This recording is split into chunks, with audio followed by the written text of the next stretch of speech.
Selamat sore pemirsa, bersama saya Puji Lestari, inilah Jateng hari ini.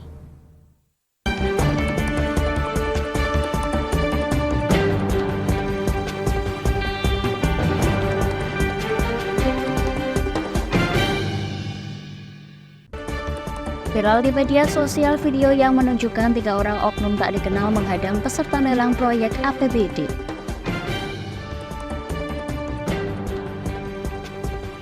Kantor Badan Pertanahan Nasional Kabupaten Brebes ludes terbakar pada Jumat dini hari. Berhasil tangkap pencuri 3 personil POM Angkatan Udara Adi Sumarmo kantongi penghargaan. Pemirsa, Kantor Badan Pertanahan Nasional Kabupaten Brebes ludes terbakar pada Jumat dini hari. Api yang dengan cepat melahap semua ruangan beserta isinya tersebut baru bisa dipadamkan setelah 4 unit mobil pemadam kebakaran dan 1 kendaraan water cannon milik Polres Brebes diterjunkan di lokasi kejadian.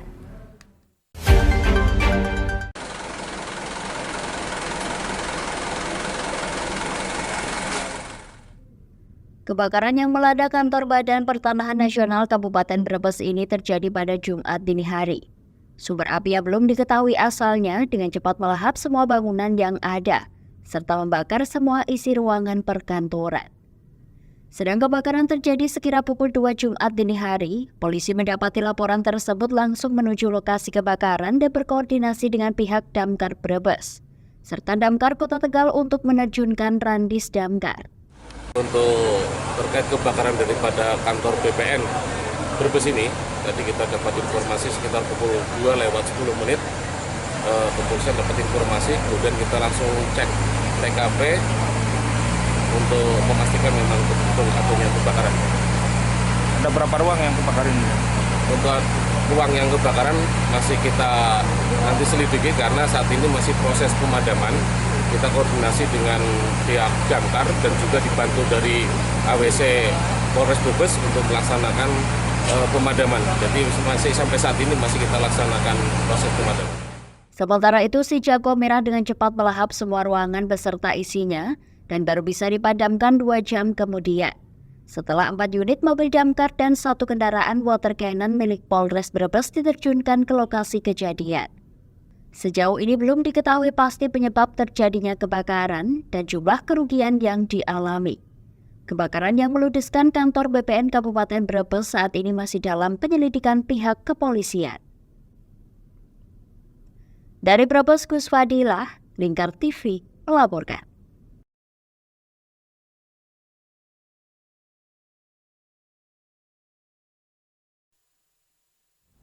Pemirsa, viral di media sosial video yang menunjukkan 3 orang oknum tak dikenal menghadang dan bersitegang dengan seseorang yang diduga peserta lelang saat hendak menyerahkan dokumen pembuktian kualifikasi di kantor Setda Rembang.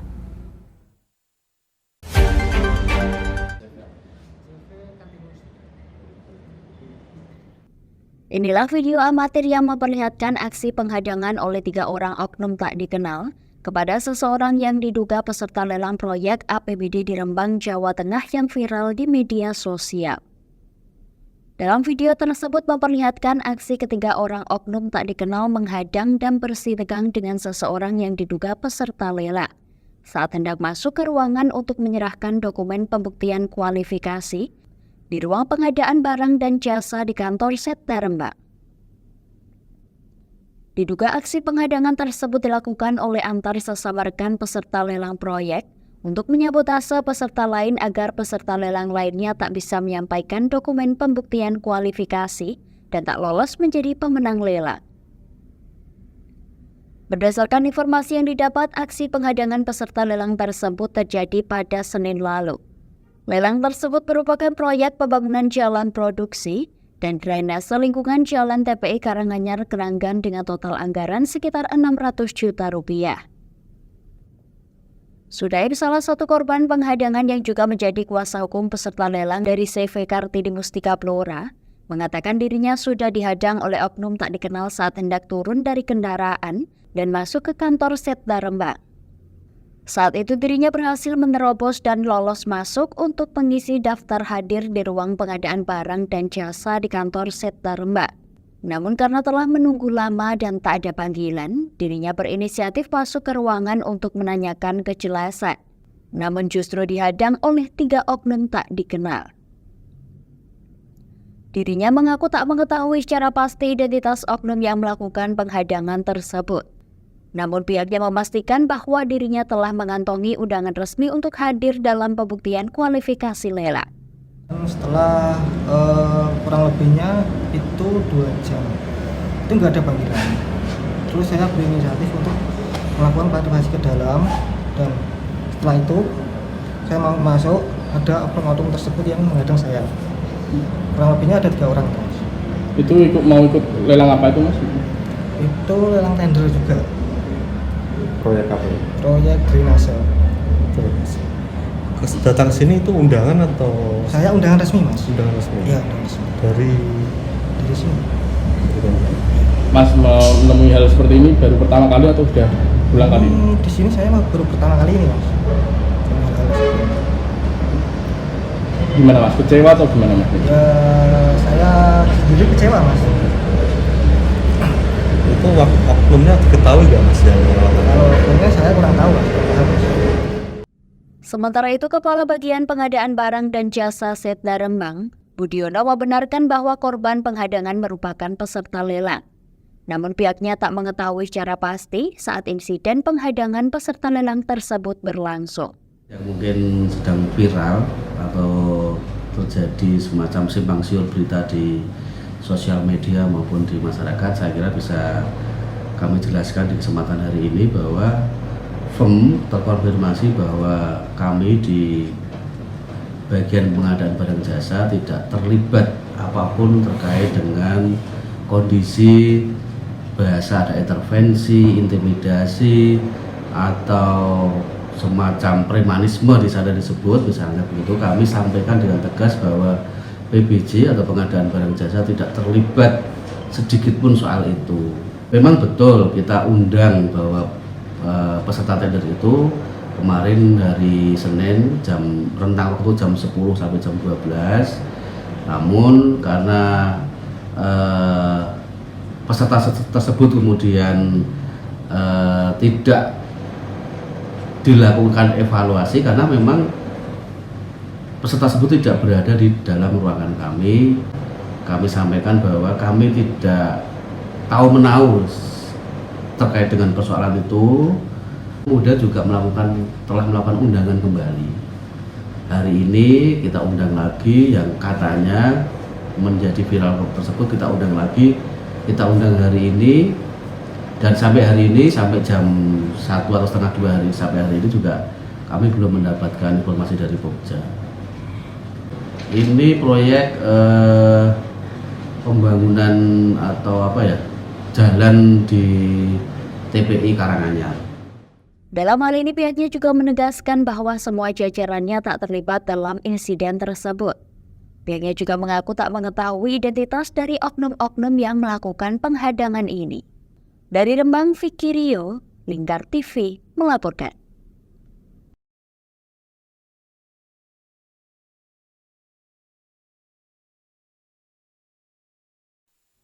Kami akan jeda sejenak pemirsa, tetap bersama kami di Jateng hari ini.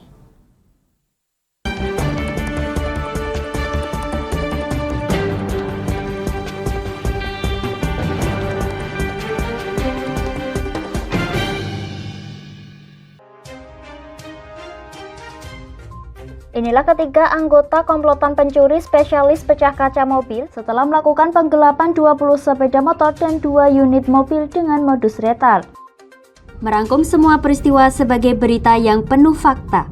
Bersama Puji Lestari, saksikan Jateng hari ini setiap Senin hingga Sabtu jam 4 sore hanya di Lingkar TV.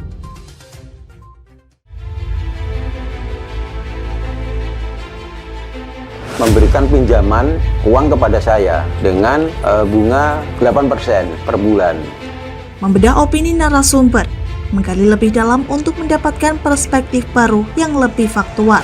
Masalahnya, nota perbaikan kapal itu semua ada di saya. Kenapa Tomo bisa menunjukkan? Demi mendapatkan informasi yang solutif dan terpercaya. Dalam Bedah Opini, Setiap Rabu jam 11 siang hanya di Lingkar TV.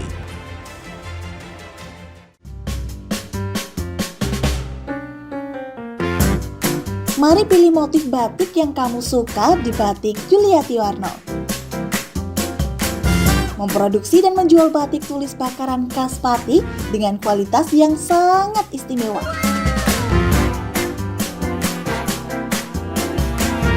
Cocok buat oleh-oleh, seserahan, bahkan untuk baju nikahan loh. Menyediakan berbagai motif mulai dari batik klasik sampai batik modern. Ayo borong segera Batik Yuliati Warno. Anda bisa melihat proses produksi batik secara langsung di rumah produksi kami loh. Alamatnya ada di Desa Langenharjo, RT 7 RW 3, Jalan Juwana Tayu, Kilometer 3, Kecamatan Juwana, Kabupaten Pati, Jawa Tengah. Atau Anda bisa menghubungi nomor telepon kami di 081 326 693 300. Ayo datang dan pilih motifmu segera.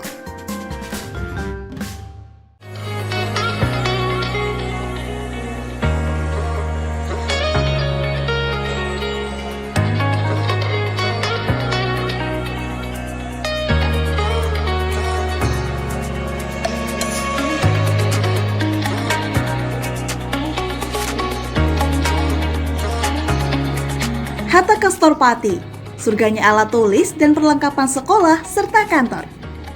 Mau cari buku? Ada. Mau cari alat tulis? Ada dong pastinya. Atau mau cari tas? Juga ada. Semuanya lengkap di Hatta Kastor Pati. Kami siap melayani Anda dengan sepenuh hati.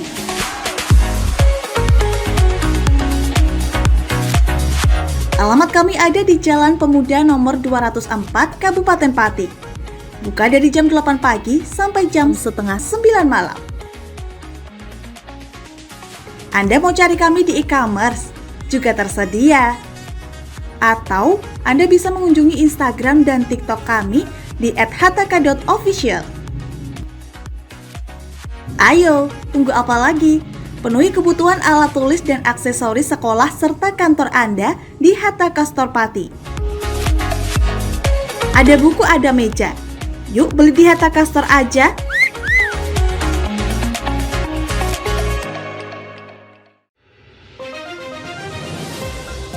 Modus kedua pelaku ini berpura-pura kehabisan bahan bakar kendaraan.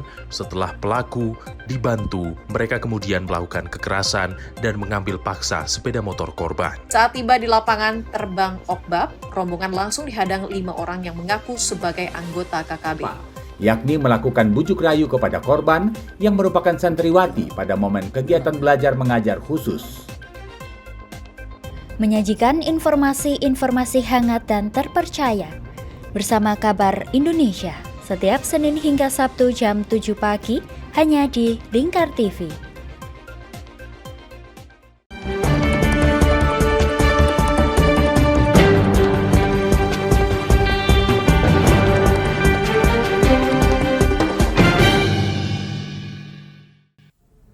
Anda masih menyaksikan Jateng hari ini pemirsa.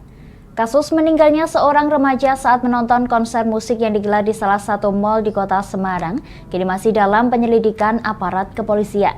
Selain pemeriksaan 8 orang saksi, polisi menyebut bahwa pihak penyelenggara belum kantongi izin untuk menggelar konser tersebut.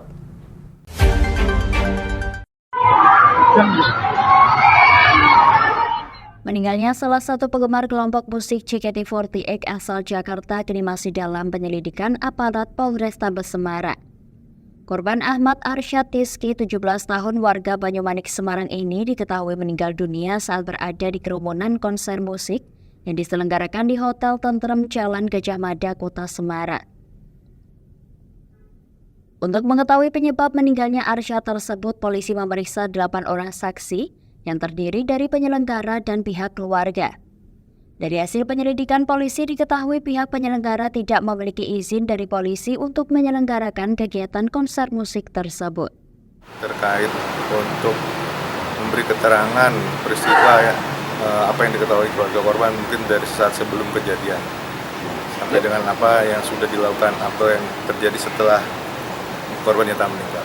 Dan ada temuan pelanggaran dari pihak panitia? Untuk pelanggaran sejauh ini yang kita temukan bahwa terhadap kegiatan ini masih belum mendapatkan izin untuk pelanggaran ini.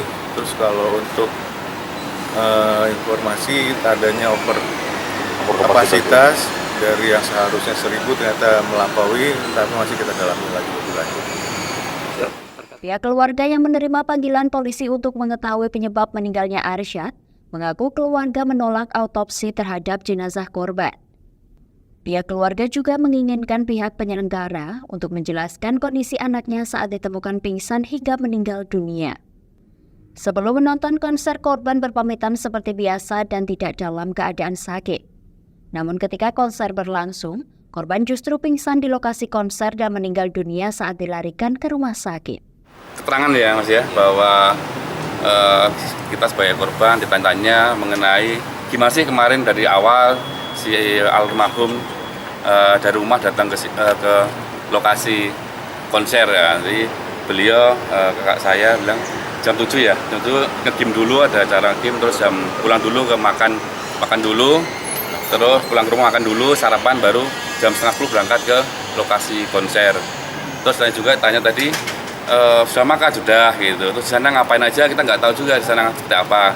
Sampai tadi kontak dari pihak rumah sakit ya, menghubungi beliau itu jam 17.21 itu sih sebenarnya. Jadi pihak polisi minta keterangan dari kita korban. Ya seharusnya ada evaluasi lagi supaya penyelenggaraannya itu nggak seperti itu lagi. Nggak ada korban lagi, cukup alasannya.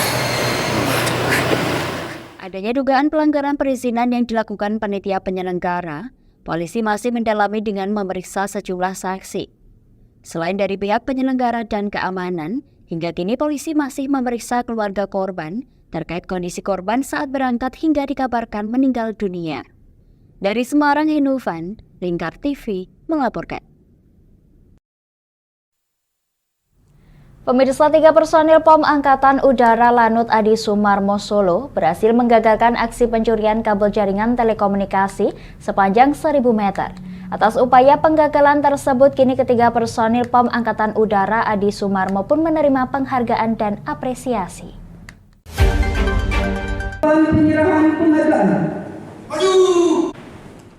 Atas kinerja dan dedikasi dalam melaksanakan tugas, 3 personil Satpam Lanut Adi Sumarmo Solo memperoleh piagam penghargaan yang diberikan langsung oleh Komandan Puspom Angkatan Udara Marsma TNI Danang Sulistianto.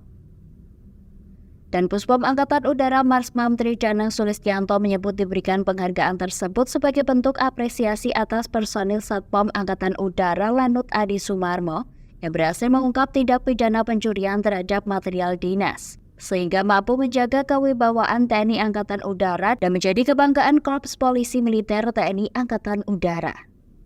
Pihaknya berharap adanya penghargaan ini dapat menjadi suatu motivasi dan kebanggaan bagi seluruh personil dalam setiap melaksanakan tugasnya, serta dapat menjadi cerminan bagi prajurit agar selalu mawas diri dan terhindar dari perbuatan yang dapat mencoreng citra POM Angkatan Udara.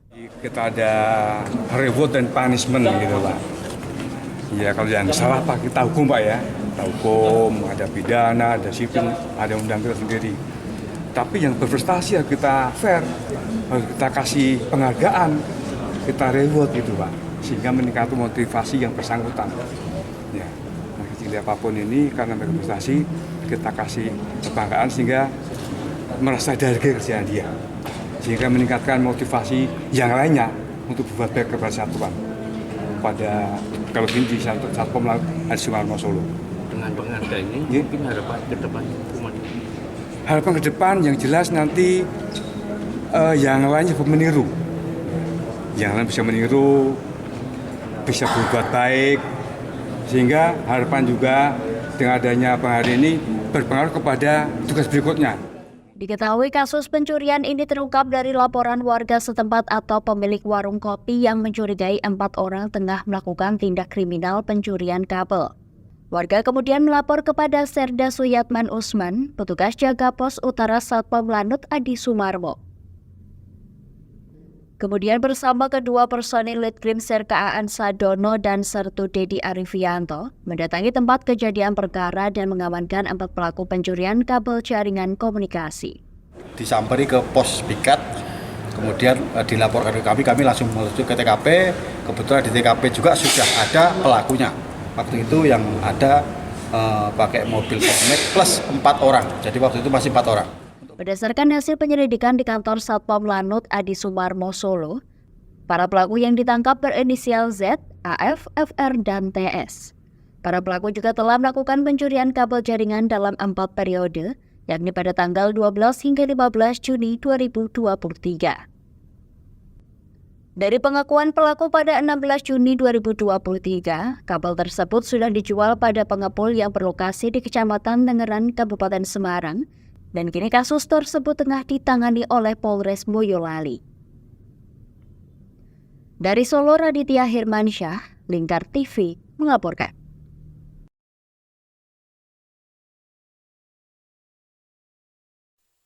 Kami akan jeda sejenak pemirsa, tetap bersama kami di Jateng hari ini.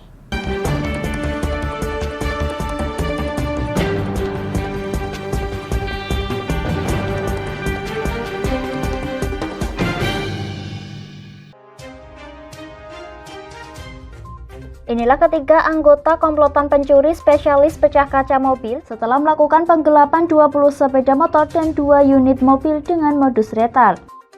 Merangkum semua peristiwa sebagai berita yang penuh fakta. Bersama Puji Lestari, saksikan Jateng hari ini setiap Senin hingga Sabtu jam 4 sore hanya di Lingkar TV.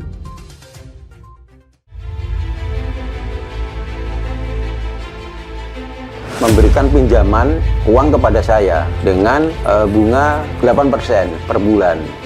Membedah opini narasumber, menggali lebih dalam untuk mendapatkan perspektif baru yang lebih faktual. Masalahnya, nota perbaikan kapal itu semua ada di saya. Kenapa Tomo bisa menunjukkan? Demi mendapatkan informasi yang solutif dan terpercaya. Dalam Bedah Opini, setiap Rabu jam 11 siang hanya di Lingkar TV.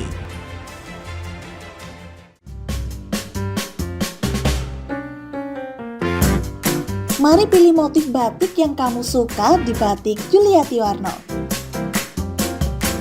Memproduksi dan menjual batik tulis bakaran khas Pati dengan kualitas yang sangat istimewa.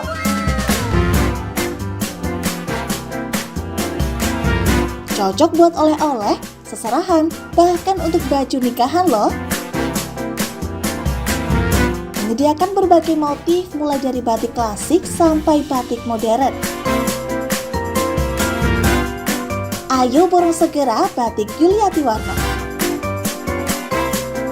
Anda bisa melihat proses produksi batik secara langsung di rumah produksi kami loh.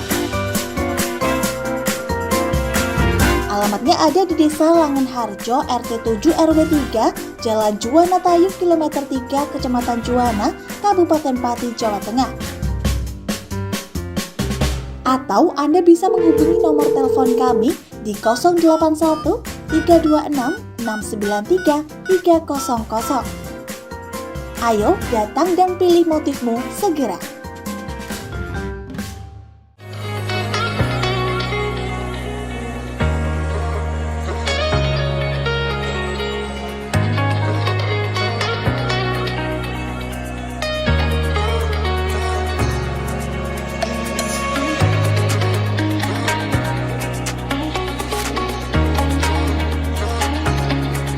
Hatta Kastor Pati, surganya alat tulis dan perlengkapan sekolah serta kantor. Mau cari buku? Ada. Mau cari alat tulis? Ada dong pastinya. Atau mau cari tas? Juga ada. Semuanya lengkap di Hatta Kastor Pati. Kami siap melayani Anda dengan sepenuh hati.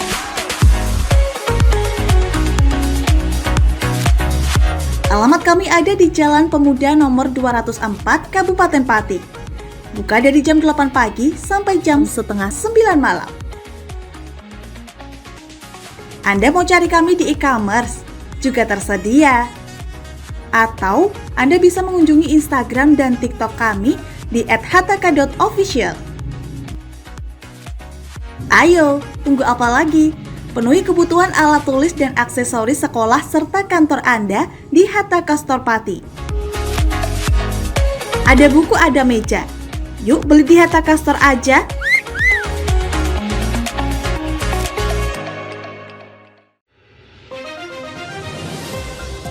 Modus kedua pelaku ini berpura-pura kehabisan bahan bakar kendaraan. Setelah pelaku dibantu, mereka kemudian melakukan kekerasan dan mengambil paksa sepeda motor korban. Saat tiba di lapangan terbang Okbab, rombongan langsung dihadang 5 orang yang mengaku sebagai anggota KKB.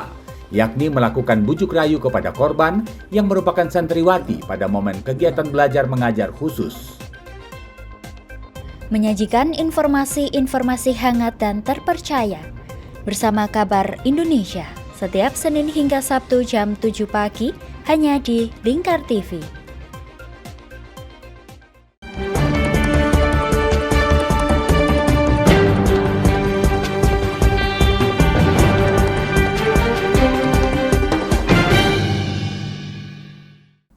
Anda masih menyaksikan Jateng hari ini pemirsa. Kabupaten Pati menduduki peringkat pertama pemerintah desa yang mengajukan bantuan keuangan provinsi tahun 2023 yang paling besar. Bantuan ini nantinya bisa diperuntukkan untuk merehab fasilitas infrastruktur dan sarana publik di tingkat desa.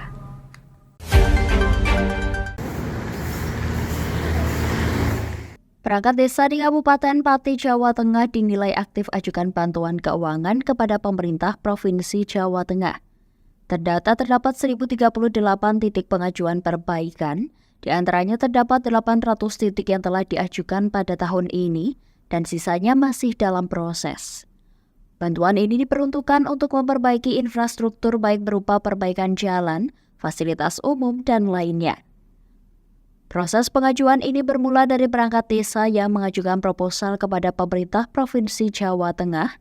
Kemudian pengajuan tersebut akan diverifikasi, diproses dan disepakati di anggaran APBDes dan APBD Provinsi Jawa Tengah dengan mengampu dari Dinas Pemberdayaan Masyarakat dan Desa, Kependudukan dan Pencatatan Sipil Provinsi Jawa Tengah. Pengajuan titik terbanyak adalah di Kabupaten Pati, yakni 1038 titik. Sementara di kabupaten lain di Jawa Tengah hanya sekitar 150 hingga 800 pengajuan. Hal ini disinyalir lantaran jumlah desa di Kabupaten Pati sebanyak 401 desa yang tersebar di 21 kecamatan menjadi faktor pendukung terserapnya anggaran. Kabid Pemerintahan Desa Dinas Pemberdayaan Masyarakat dan Desa, Kabul Aris Siswanto, menuturkan bantuan keuangan ini diperuntukkan untuk pembangunan dan rehab. Hal ini bisa diperuntukkan untuk perbaikan jalan, drainase, kantor desa, serta BUMDes. Dengan nominal dana yang diajukan pun maksimal 200 juta rupiah. Mendampingi untuk desa-desa itu untuk pengajuan untuk pencairan. Itu ada dua dokumen. Satu dokumen pengajuan pencairan, dua dokumen rencana penggunaan dana yang diteliti oleh PU dan sebagai pembuat RAB, rencana anggaran belanjanya di PU. Kita hanya memverifikasi semua kegiatan itu. Kalau sudah memenuhi syarat ya kita usulkan ke Dispermas Dukcapil, kemudian diproses untuk pencairan dari DPKAD Provinsi Jawa Tengah ke Bank Jateng. Bank Jateng nanti memberikan data mana-mana yang diajukan itu yang sudah masuk dan dicairkan. Lah dari Bank Jateng itu rekening langsung masuk ke desa, bukan kemana-mana, ke desa. Jadi rekening itu satu pintu di satu rekening desa, dan desa itu tidak boleh membuat rekening banyak lebih dari satu, hanya satu itu. Jadi semua bantuan baik dari Kemendes, dari provinsi, dari Bankap kabupaten semua masuk di rekening itu. Jadi intinya satu pintu, nggak dari situ kemudian dilaksanakan kegiatan-kegiatan sesuai jadwalnya. Kemudian setelah itu dia kalau sudah selesai dia melaporkan kegiatannya, artinya LPJ, laporan penggunaan dana itu, kemudian dilaporkan. Di persyaratannya sudah ada, laporan jenisnya kayak apa, bagaimana sudah dibuat oleh Dispermasdes, bentuk formatnya tinggal ngisi-ngisi saja, kemudian kirim ke Dispermasdes Kabupaten karena sebagai kepanjangan tangan dari Dispermasdes Dukcapil. Lah saya meneliti semuanya, setelah itu bersama teman-teman, setelah itu kita sudah ditandatangani kepala dinas, terus kita kirim ke provinsi untuk laporan akhir dari semua kegiatan yang ada. Lah di sini di peraturan gubernur nomor 1 itu tidak sama dengan Bankap ya. Bantuan keuangan provinsi tidak sama dengan Bankap. Kalau bantuan keuangan kabupaten itu dibatasi 5 titik. Kalau sini bebas. Karena di sini kan ada dewan-dewan yang memang aspirasinya ada di situ semua. Jadi mana-mana yang dibutuhkan sesuai kapasitas desa itu sendiri, kemudian dilakukan pencermatan oleh dewan sendiri. Jadi kita hanya kalau seperti saya itu hanya mempercepat proses agar cepat cair dan mempercepat proses agar kegiatan itu dilaksanakan dan mempercepat proses agar LPJ itu segera dilakukan untuk dikirim ke Dispermasdes Dukcapil. Nah itulah proses-proses itu terjadi. Kalaupun ada hal yang kurang atau ya kita negur, kita panggil betul-betul yang mungkin terlambat untuk mengadakan kegiatan kita tegur, atau mereka tidak membuat LPJ kita tegur, dan itu bekerja sama dengan provinsi, inspektorat, BPK itu juga melalui pengawasan audit keuangannya juga dan audit kegiatannya di lapangan sarpasnya juga sama, kita lakukan secara bersama-sama. Nanti biar selesai semua kegiatan tersebut dan tidak ada PR yang mengganjal, tidak ada keterlambatan yang sangat signifikan jauh dari apa yang kita laksanakan sesuai Pergub nomor 1 itu. Jadi itu Mbak, kira-kira gitu. Pak, itu hanya diperuntukkan untuk perbaikan jalan atau seperti apa? Oh enggak, itu untuk pembangunan. Di situ kan judulnya pembangunan dan rehab. Bisa jalan, bisa drainase, talut, bisa bangunan balai desa, kantor desa, bukan balai desa, kantor desa, bisa untuk BUMDes, misalnya mau buat toko untuk BUMDes bisa, macam-macam kok kegiatannya untuk sarpras. Tapi sekali pengajuan itu boleh banyak sekali atau memang ada range? Enggak dibatasi. Misalnya desa itu dapat ada yang 8, 7, 10 itu tidak dibatasi. Nilainya juga beda-beda, yang 200, maksimal 200 karena Bandio itu mengaturannya 200. Kalau itu di atas 200 berarti lewat lelang barang jasa. Tidak boleh itu, karena bantuan kan, falsafahnya bantuan kan tidak lewat lelang barang jasa. Dan itu nantinya rencana anggaran belanja itu yang membuat itu dari PU, kita kerjasama dengan PU. Kemudian kalau PU sudah mengesahkan sesuai aturan yang ada, ya kita tinggal untuk proses pengajuan pencairan, dan pelaksanaannya harus sesuai dengan itu atau lebih dari itu tidak apa-apa. Yang penting tidak kurang. Bangunannya yang penting standar. Pihaknya menambahkan sosialisasi pencermatan telah digelar pada Januari lalu. Kemudian disusul finalisasi pada bulan Februari dan di bulan Maret dilanjutkan dengan pencairan di rekening desa. Meski demikian, maksimal pencairan bantuan ini pada bulan Desember sekitar tanggal 20. Dari Dispermades Pati selaku kepanjangan tangan dari Dispermades Dukcapil Provinsi Jawa Tengah, berupaya untuk mempermudah proses pengajuan bantuan ini kepada perangkat desa. Pendampingan dan juga pengarahan pun dilakukan supaya dapat menyerap bantuan keuangan dan ragam fasilitas dan infrastruktur desa dapat terbangun baik. Dari Pati, Mutia Parasti, Lingkar TV, melaporkan.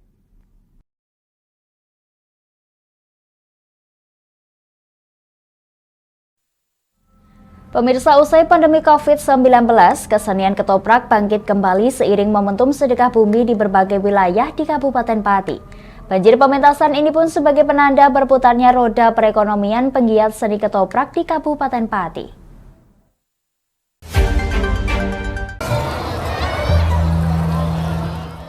Pasca pandemi COVID-19 yang mematikan seluruh aktivitas pertunjukan, kini geliat seni pertunjukan ketoprak mulai bangkit kembali. Kebangkitan ini didorong dengan semakin longgarnya kebijakan pertunjukan pasca pandemi, serta perayaan sedekah bumi di berbagai desa di Kabupaten Pati. Heri Taswilan selaku sutradara ketoprak siswa Budoyo menuturkan, dari bulan Syawal, Zulhijjah, dan Zulkaidah, pihaknya kebanjiran rezeki untuk manggung di berbagai wilayah. Sejak pasca lebaran hingga pentas di alun-alun Kembang Joyo lalu, terhitung telah 90 panggung siswa Budoyo berpentas dan belum terhitung dengan jadwal pementasan di luar Kabupaten Pati. Menurutnya hal ini menjadikan titik balik kebangkitan kesenian ketoprak yang sangat lekat dan khas di Kabupaten Pati. Peminat, penanggap tetap masih berminat antusias kepada kesenian ketoprak. Karena juga. Ini banjir. Ini sudah berapa tanggapan, Pak? Saya itu sudah mulai dari Lebaran hampir 80 tanggapan. 80 tanggapan. Lebih 90 tanggapan. 90. Untuk wilayah Kabupaten Pati. Pihaknya menambahkan dalam sekali melakukan pementasan di dalam kota, biaya yang harus disiapkan sekitar 30 juta rupiah. Namun angka ini bisa bervariasi. Sementara itu jika kedapatan melakukan pementasan keluar kota, biaya yang dikeluarkan akan berbeda. Dari Pati, Mutia Parasti, Lingkar TV melaporkan.